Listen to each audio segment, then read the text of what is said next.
Okay, so we've reviewed the product-centric approach to business. We understand that for most companies, again, those focusing on performance superiority or operational excellence, it's all about coming up with that blockbuster idea, producing a lot of it, keeping the cost down, and using appropriate metrics for it. And we call that product centricity. Now, we're going to start talking about some alternative approaches, but I don't want to suggest that product centricity is doomed to fail. I don't want to suggest that all companies must move away from product centricity. I don't want to suggest that that's a recipe for disaster. But I do want to suggest that there are some aspects of product centricity that make it not quite as great as it used to be. So as you can see on this slide over here, I like to say that there are some cracks in product centricity. There's just a number of trends going on today, things that didn't really exist, say, 15 or 20 years ago, that make the product-centric approach just a little bit less guaranteed successful than it was back then. In fact, I'd like you to just take a minute or two to think about what are some of the changes today compared to 15 or 20 years ago that make product centricity just a little bit different, that take some of the shine off of it, that take some of that automatic ka-ching away from being product-centric. What would be some of the emerging trends, most of which are trends that are here to stay, that might make a company think twice about whether they want to focus on product centricity or start looking towards a different kind of strategy? Take a moment to think about that, and then we'll run down a list of some of the leading factors that take some of the edge off of product centricity. So I bet first and foremost on everyone's list is the idea of commoditization.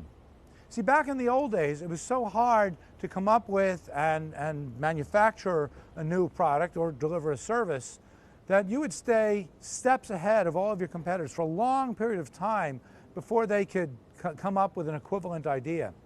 But today, because of technology, things commoditize much more quickly.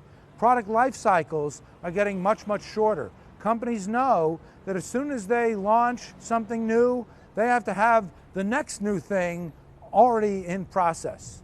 So this idea of commoditization takes away some of the goodness of product centricity. Here's a way of thinking about it. In the product-centric world, every company is counting on some kind of natural monopoly. We're doing something that's going to keep us ahead of all of our competitors for a long period of time, and that's what's going to let us focus on developing the best or delivering the most efficient. But as those life cycles shorten, as things commoditize, it takes away some of that natural monopoly power. But that's just one reason. It's a big one, but by no means the only. Another important reason would be changes on the customer side. Our customers are so much smarter, more informed than ever before. It used to be that our customers were much more passive.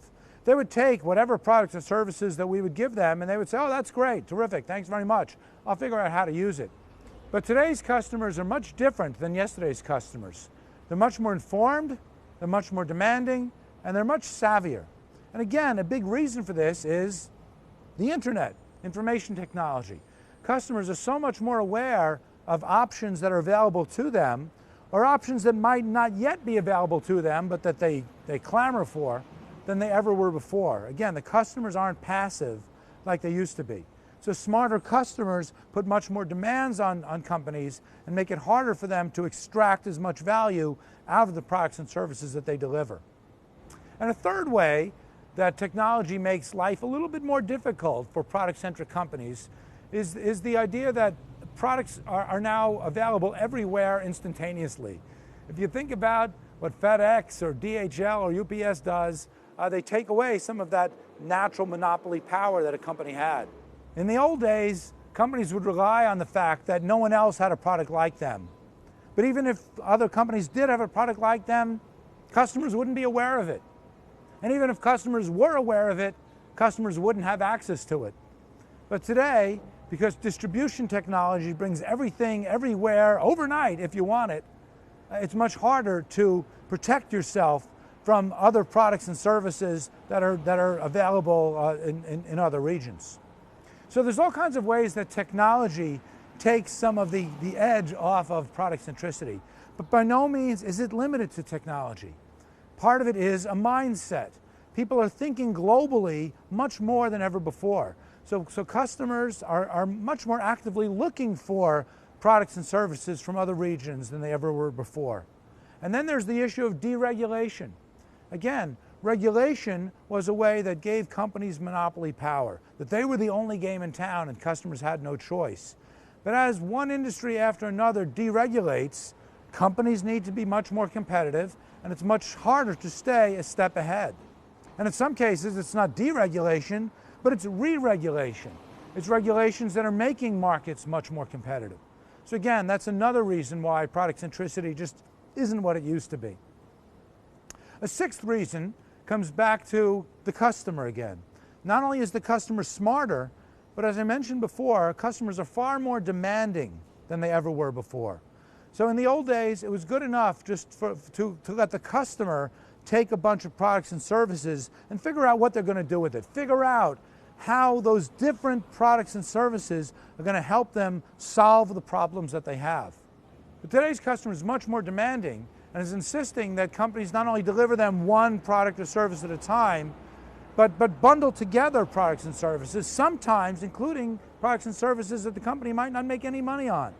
It is now much more imperative than ever was before for companies to be seen as a trusted advisor, to be providing full-fledged solutions to the customer and not just piecemeal products and services that the customer will figure out how to combine together.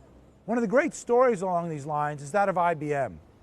IBM, which of course stands for International Business Machines, used to be one of the ultimate product-centric firms. They were just the best at coming up with and developing certain kinds of products, business machines, computers, and so on, better than anybody else. But they had a revelation in the mid-1990s that they could actually make more money being a trusted advisor. Instead of saying, here customer, buy our machine, telling a customer what set of machines and services to be buying. That there are actually higher margins, especially as computers and other information technology equipment commoditizes, they can actually do better being a solution advisor. And slowly but surely, as many of you know, IBM spun off many of its business machines. They no longer manufacture personal computers. Their presence in most other hardware areas has diminished. But where they're making their money today is from being a customer-centric solution provider. It's going to the customer and saying, here are the set of products and services you should be buying. And that kind of expertise doesn't commoditize nearly as much as any one product might. And so that idea of moving away from just selling products to being a full-scale solution provider is a major change in the last 15 to 20 years.